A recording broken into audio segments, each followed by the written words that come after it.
Hey trainers, and welcome back to another episode of Future Sight, which is of course brought to you by Soundproof, which is of course the two people on your screen. My name is Brendan Lewis, I go by Mr. BDog46 on the internet, and I am joined this time as not usually, oh wait, just kidding, it's Jake, he's next to me, Jake Muller, you Special can find guest him online host. at Major Bowman of course, and we're back with another episode of our latest project, which is Future Sight. And we here at Soundproof are very excited about Scarlet and Violet, which are coming out like almost 24 hours from like right now when we're recording this, like About 26 6 hours hours. from when it'll get released, yeah. Yeah, 26 hours or something like that. So, in honor of the launch of Scarlet and Violet, we've decided to take you all the way back to the beginning of Sword and Shield, which was a very exciting time competitively before the whole world shut down. Yeah. The two regionals we got in the US before the world shut down were pretty fun. We're going all the way back to the first one, which is Dallas. And mostly because we wanted to do like a very early meta tournament, just because that's what we're about to start having. Not immediately, the first one's in January, obviously, but those are just like really fun times in the meta, in my opinion. Like the main ones I can think of are like early 20, early 17 after Sun and Moon, and then early 2014 for X and Y. And those were just really entertaining. Yeah, we're basically right at the launch of a whole new generation, right? Which is something that we haven't had since the beginning of Sword and Shield, and really only comes around like twice every decade or something like that. Because before the beginning of Sword and Shield, you have to go all the way back to Sun and Moon, right? Would have been the previous generation, which was like what, in 2018 or 2017, the games right? came out in 2017. Yeah, so it's not every day, really. The 16. point that I'm making. Yeah, because not every day. January 17 is when the first regional. Right. Were. Yeah. Okay. Never mind. So not every day we get to launch a new generation, and especially competitively. So we wanted to take the opportunity to talk about what it's like to kind of be in the beginning of a fledgling meta when nobody really knows what's going on, and it's like knee-jerk reactions to what we think is good. So there's kind of a lot of really interesting examples of those kind of phenomena that exist in this match that we're going to be bringing to you. So why don't we throw teams up on the screen? So as Jake mentioned, this is the first regional from 2020, yes. Right? From 2020. Yeah, so the first regional from 2020. So this is like the first regional after we've switched over to Sword and Shield. We're in Dallas. I think I played this tournament, but Jake was casting. Did you cast this match, Jake? No, this was Rosemary and Daz. I did top 4. Oh, okay. So we were both at this regional. I did freaking terrible. I played some garbage rain teams, so let's not even talk about that. But these teams that we have up on screen are pretty interesting, and we'll kind of talk about some of the highlights as to like kind of what's interesting about them in reaction to early metagames. But the thing that kind of obviously is jumping off your screen here is the Durant that's at the top left corner of your screen. Yeah, I think the first reaction to Dynamax was that, oh, I get to hit really, really hard with one Pokemon every game. And if you think about like Pokemon that can hit very hard, but sometimes don't because there are certain drawbacks to them, like they're frail, their moves are inaccurate, they don't have the best kind of coverage with their moves. Durant fits 2 of those 3 bills. Like Durant is very frail, and it has hustle, so it's going to be hitting its 100% accurate moves 80% of the time. Fortunately, Dynamax solves both of those things. It doesn't solve the poor ball because it still has really bad special defense, but you can't miss your Dynamax moves. I believe they still get boosted by hustle. I think that's why Durant specifically was that good. Right. Plus, only with Life Orb, right? It has to be Life Orb. Oh, is that really? Oh, I think so. Yeah. Huh, maybe, I don't know. But Durant specifically has really strong coverage with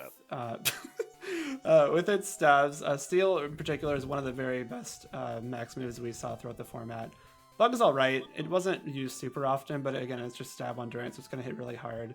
And most of the time they were running Max Rockfall and Max Quake. Those are the 2 kind of rounding out coverage moves.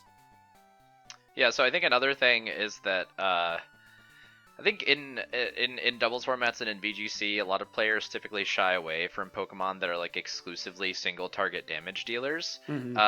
but max moves kind of like load utility into all of these moves as well. So like you could use Durant to reset the weather, to give the rest of your team defense buffs or special defense buffs. So not only is it like hitting really, really, really, really hard, it's also got all this like utility loaded into it as well. So that's kind of one of the things that people like early in the format here are kind of like, oh look, Durant's kind of cool. It gets to do something for the first time in its VGC existence, except for that like entrainment nonsense that people were playing for a while. Don't remind me.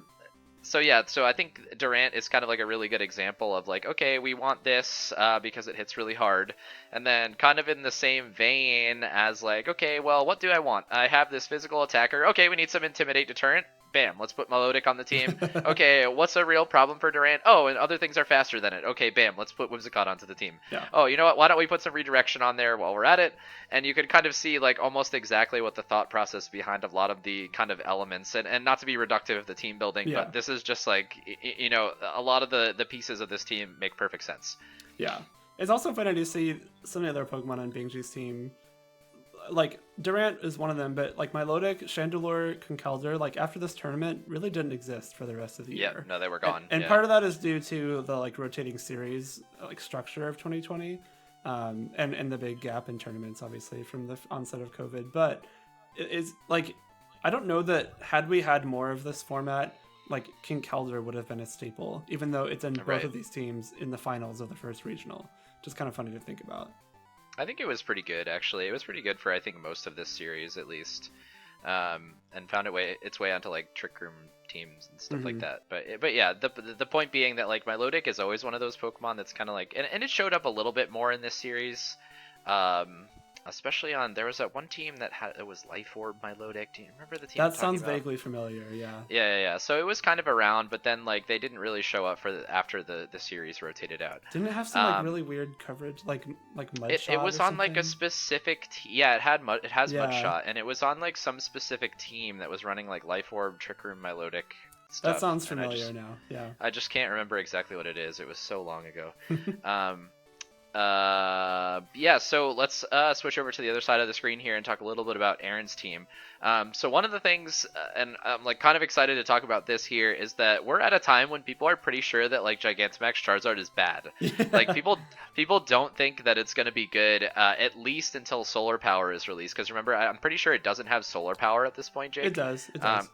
It got it at this point? Oh, okay. Maybe so, Gigantamax didn't. I know normal Charizard did. I think that's what it was, right? Is that you couldn't get the Gigantamax. That sounds and right, yeah. Normal Charizard had it, yeah. Because people were running like non-Gigantamax Charizard with Solar Power at this tournament. Yeah, Andy had it, right? Yeah, I think Justin Burns did as well.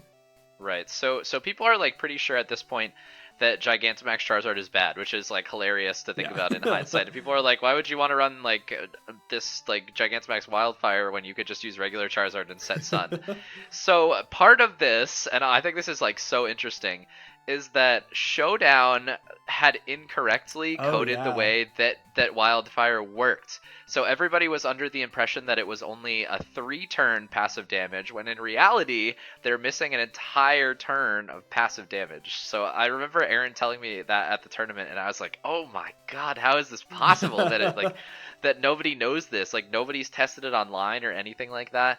So we're in the beginning of a meta here, and Aaron has like a legitimate information leg up on the entire tournament field, which is like insane to think about. I forgot that was the case. I remember all three of those moves were a little buggy on Showdown from the onset. I didn't realize that was the bug. That's funny. Yeah, they were missing a whole extra turn. Yeah. But yeah, there's also kind of a whole bunch of this sort of early meta stuff that's going on Aaron's team. I feel like Whimsicott is one of those Pokemon that like it's around at the beginning of the format, then you kind of lose it in the middle of the format, and then it comes back towards the end when people realize how good it is. Well, I think specifically in this format, in the Sword and Shield like generation as well, Whimsicott used to be kind of like a meme in that it would like set Tailwind, get knocked out, and just like do nothing else the rest of the game. But in a format like this where you immediately get the effects of Tailwind, like you get 33% more Tailwind than you did before, so it's a lot more worth it. Even if you do have Whimsicott come in, Tailwind, immediately get knocked out, like that's a lot more worth than it was previously. And I think a lot of people clued in on that, and specifically some of the other support moves that Whimsicott ran, which I think we're going to see. Actually, I don't remember if we see them in this match, but I know that Aaron used I'll just spoil it. He had fake tears, and it was a big part of why he won his top 4 match. So like the way that you can support Dynamax Pokemon, I think, is way more important, and something like fake tears, Tailwind, Whimsicott does that very well. All right, definitely, yeah. I think I forgot this is the beginning of dynamic speed tiers as well. Yeah, it's like, so it just feels like it's been around forever. I know. I totally forgot about it. So Whimsicott is around on both teams. We talked a little bit about Conkeldurr, and then Duraludon is the other one that kind of sticks out on Aaron's team. That you're like, oh, cool Pokemon, and then you never see it again. Like, you see it in various iterations of Aaron's team, and then after the format rotates out, it's like effectively gone. Yeah, I think it's got a really cool ability, and I think that's, I mean, it can come in handy against Bingjie's team, like what's it called, Togekiss with Follow Me. You can ignore the Follow Me if by chance the Togekiss or the Chandelure is running Ally Switch. You can dodge those two, so it's useful. It's just not something that ever saw play again, because I think it just had not enough power for like the lack of bulk that it provided, and its speed was also kind of awkward. Yeah, definitely. And there was I mean, it just like doesn't do any damage after like something max quakes it. It doesn't do any damage if it ever gets snarled. So a whole bunch of that kind of stuff was sort of contributing, and it just like in lieu of better options that do more damage, right? Yeah. Is kind of what it comes down to. Okay, so I think that's it. We can kind of get into it here, and Togekiss is kind of an interesting Pokemon at this point in the format because they're basically all supportive, right? They're like basically like Babiri stuff. They're all redirecting, and this is before people were running like Weakness Policy Togekiss, Scope Lens Togekiss, and all that like nasty nonsense to make it into an offensive Pokemon. I think Bingjie's is Scope Lens. Is it? Okay. Yeah, but Aaron's is Babiri. But that's like new at this time, right? Isn't it? I think so, yeah. That became the more common set, like 3 attacks, Scope Lens, Super Luck. But I believe Aaron's is like 3 support moves. I think he has Helping Hand and Yawn. Yeah. And Yawn was, I think, one of the biggest things that people started figuring out. Like, wait, Yawn is very good in a Dynamax format. I think this is probably like the start of that like community realization. Definitely, yeah. And it obviously manifested in like Gastrodon later on and things like that. Yeah. Anyway, let's roll tape here. So both players are leading with Redirection plus Dynamax. Very exciting. Pretty self-explanatory. Yeah. And it's just kind of like, yeah, you're both pointing a gun at each other and who's going to draw first. Yeah, so this is going to go right into Charizard's Dynamax. And again, we're at a time where people are kind of like, oh, well, G-Max Wildfire, like, why would you even bother using that? But it actually is, like, probably going to do a pretty decent amount of damage to this Togekiss here. And then it's also going to do, again, 33% more passive damage than anyone thought that it would. Right. So, yeah, Airstream, like, pretty good turn 1 move. Yeah, that's just a really smart Airstream. Like, knowing that Bingjie has Chandelure in the back and he's probably going to want to bring it against Charizard, you entirely remove the risk of like throwing a Wildfire into a Flash Fire. And you also make sure that you're faster than the Durant in the second turn. So like the Follow Me Airstream there means that there's 0 chance Charizard gets hit by any max move from Durant. And I guess technically you could like take a Rock Slide, but I don't know if this gets revealed. Aaron's Charizard is also Charty Berry. So if he did go for Rock Slide there, it would not have mattered. Right, yeah, it definitely wouldn't have mattered, and there's no way you're getting a Rock Fall into Charizard at this point. Yeah. So Bingjie just makes kind of like a quick pivot where he's like, all right, fine, we'll do Trick Room instead, and he's probably got, I would guess he's probably got Conkeldurr in the back if he's trying to go for a Trick Room move. I'm trying to remember this. I like vaguely remember this set, and obviously I was watching it live. Jake was probably sitting next to me, honestly. Likely.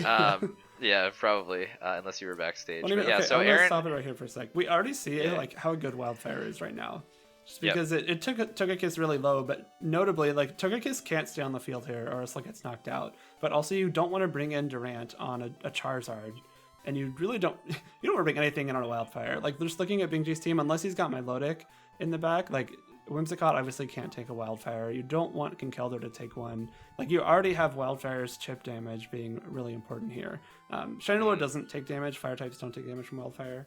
But the Airstream still did a big chunk, and then it's in range for clearly anything else. So I like, even though that no one really knew how strong Wildfire was except for like Aaron and the other people using this team, just right off the bat it just shows itself.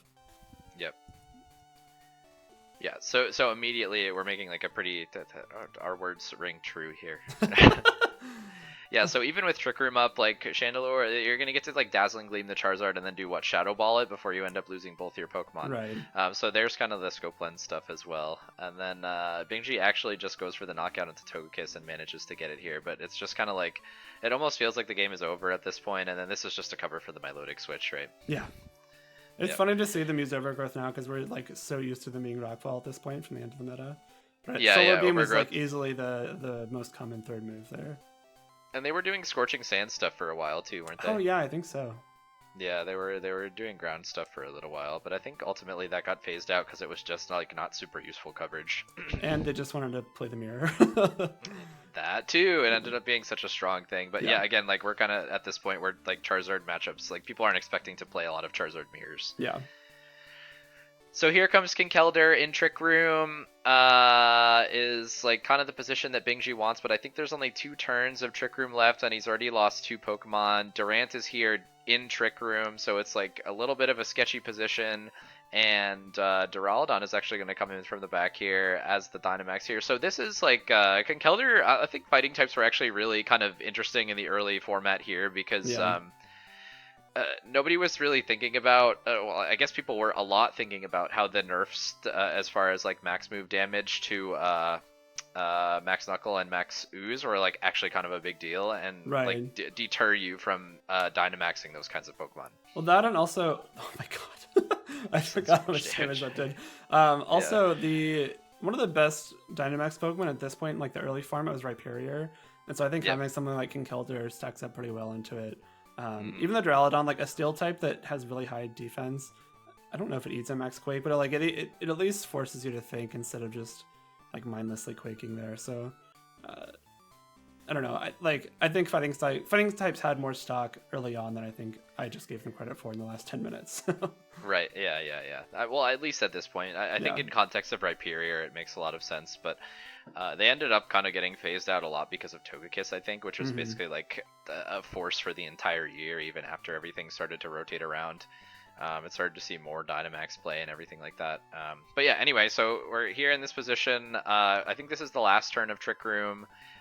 So this is where it's starting to look like pretty good for Bingjie, where he's like, okay, my Durant is back to being the fastest thing on the field, and like all I really have to do is not let it take a fire move from Charizard, right? About that. Yeah. So is he not in KO range there? He likely, yeah. Oh, does he not? He might not have. Does he not have Thunder Punch? Is that what it is? No, he did. He just Thunder Punched the Duraludon on the Switch, but I think Bingjie protecting the what's it called, Kinkeldurr there. I think he was just trying to read Aaron, like protecting Charizard and like Dracoing the Kinkeldurr with Duraludon or something. Okay. So I think like at this point, that last turn essentially just comes down to like who gets a call right. Right. Because essentially like the Duraludon is going to get knocked out by the Kinkeldurr, but if you do that, the Charizard blast burns the Durant, so you lose Durant, and you might not be able to beat the Charizard. It's kind of a weird like circle there, and like one of them is going to get it right. It happened to be Aaron here, but I think even if you're Aaron, I don't know, I don't hate that play just because there's not really a safe option. Like if either of your Pokemon can get knocked out if they get attacked, so you just kind of have to pick one. Maybe try to assess like which Bingjie might be more likely to do, but it's a really tough spot. That turn could have gone either way, but that turn does essentially decide the match. Right. And I don't know if this factored in, but I think there were Durants that were not running Protect at some point, so I'm not sure. Like that would have obviously changed the way that the game ends, if that was the case, because then it just kind of like takes out a whole set of options.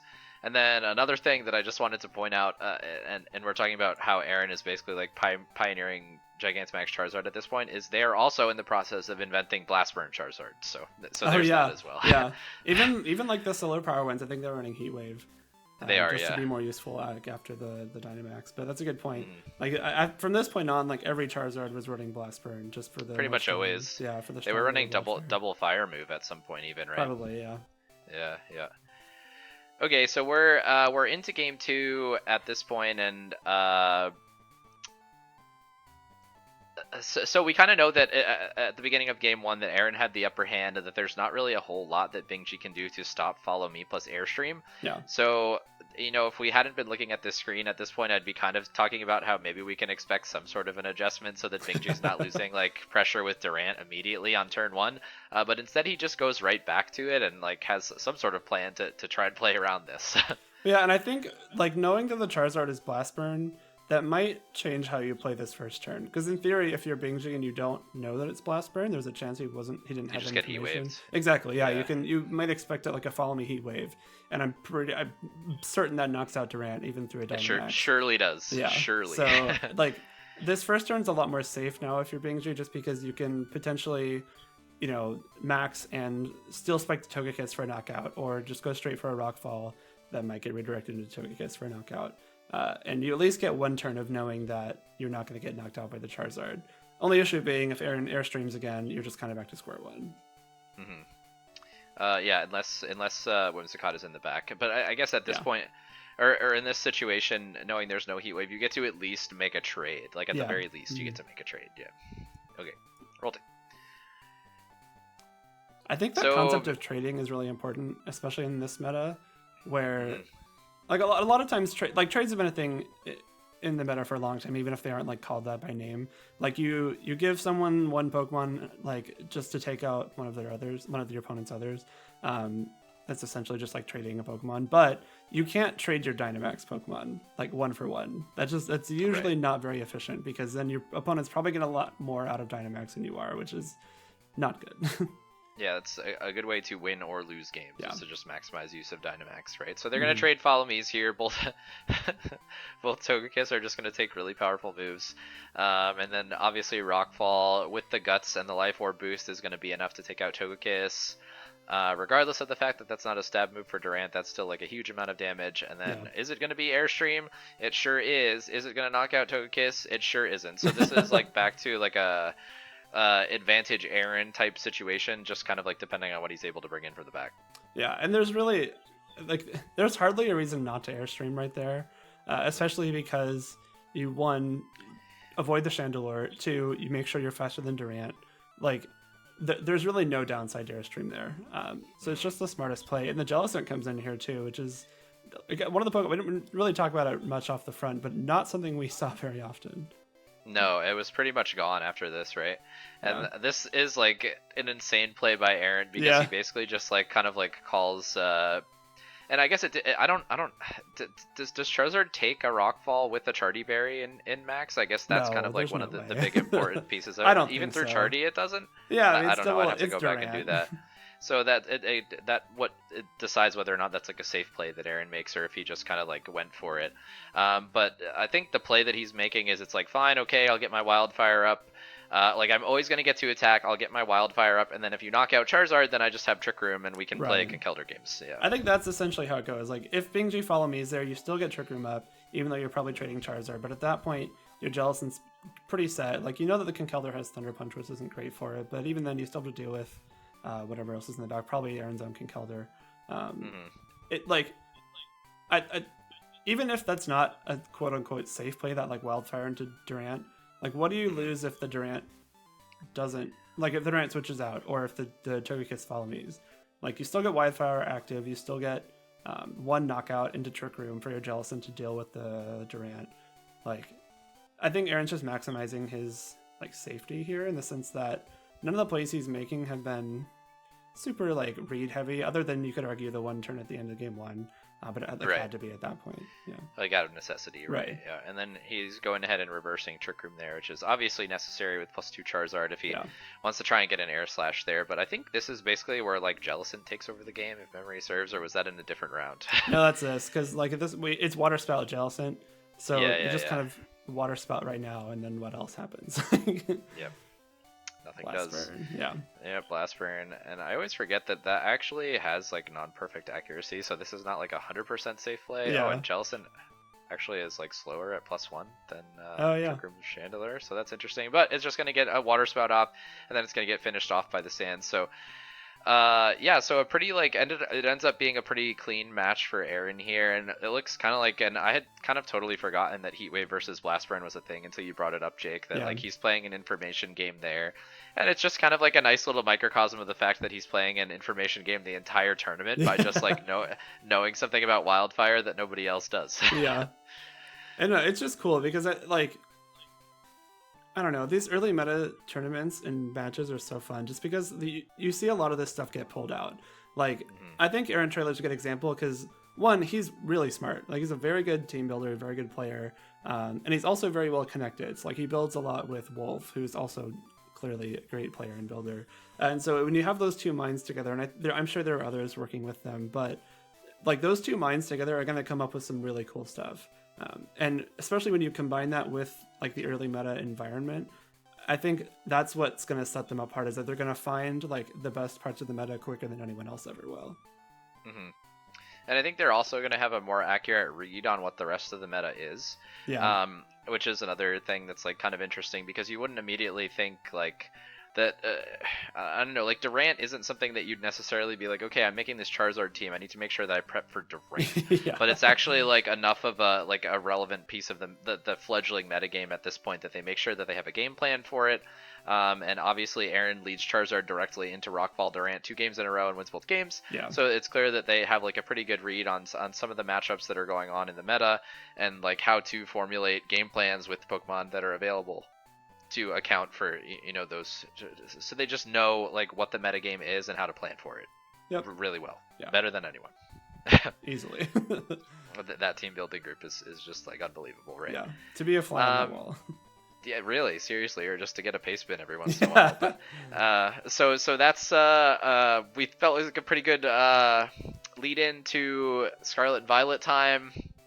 We've got San Diego regionals in like less than 2 months. It's like in 6 weeks coming up. So that's going to be the first regional of the new set. So, this is a good way of kind of illustrating that there are a lot of things that can work in the early meta. So it's both a good time to like pull out random nonsense, but there's also a lot to be said for knowing what the random nonsense is and just being able to prepare for that with good Pokemon or good game plans. What's our random nonsense going to be, Brendan? Call it right now. It's going to be, oh man, what were the garbage stuff I just think Terrastal electric types is going to be like a really cool thing. I can see that. I think that's going to be cool. I don't think that's random enough. Otherwise I'll just run Gravebeard. I don't even know if it has an evolution yet because I haven't spoiled anything, but that thing is cool as hell. It is. I like it.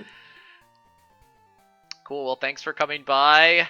Enjoy Scarlet and Violet. We'll be back in 2 weeks with another episode. I know that interest will probably be low in old stuff, but we'll try to at least stick to our schedule rollout, and then hopefully we'll be looking forward to getting into the Scarlet and Violet VGC metagame, which we'll be jumping into in just a couple. Well, we not on this as part of this content, but we will be playing it. I should specify, and then we'll both be at San Diego Regionals, so we're really looking forward to the new era as well. Yeah. Sweet. Well, until 2 weeks from today, enjoy Scarlet and Violet, and we will see you all later.